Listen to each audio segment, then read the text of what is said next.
Ο κύριος Τελίδης έχει το λόγο.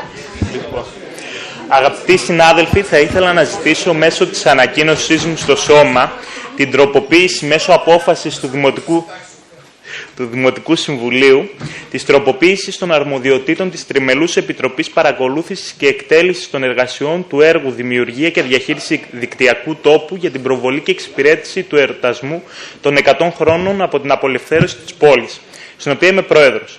Συγκεκριμένα, η εν λόγω επιτροπή συγκροτήθηκε με την απόφαση 2149 του 2010 και αποτελείται από ένα δημοτικό σύμβουλο και 2 υπηρεσιακά στελέχη του Δήμου μας.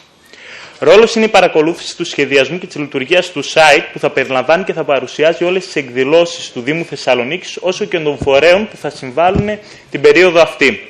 Στα πλαίσια αυτά, πέρα από τον έλεγχο των τεχνικών προδιαγραφών που έχει θέσει ο σχετικός διαγωνισμός και σε συνεργασία με την ανάδοχο εταιρεία έχουν καθοριστεί, περιλαμβάνεται και η επιλογή του τελικού προτύπου του site, δηλαδή του design του site με το οποίο η πόλη θα παρουσιάζεται για έναν ολόκληρο χρόνο. Στα πλαίσια αυτά έχουμε φτάσει σήμερα να έχει επιλέξει η προηγούμενη διοίκηση την ανάδοχο με βάση το σχετικό διαγωνισμό και να ζητείται πλέον από την αρμόδια επιτροπή η επιλογή του ενός από τα 8 πρότυπα τα οποία έχουν παραχθεί.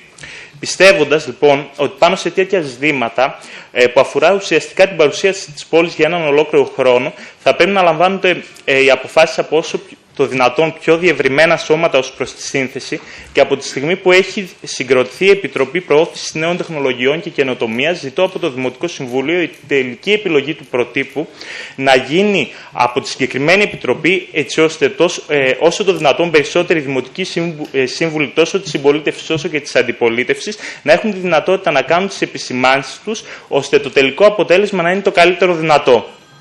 Αυτό. Ευχαριστώ πολύ. Κύριε συνάδελφε, ευχαριστώ πολύ. Σαν παλιός εδώ μέσα ξέρω ότι αυτή η δημοκρατική ευαισθησία δεν είναι χαρακτηριστικό όλων μας. Μπράβο σας.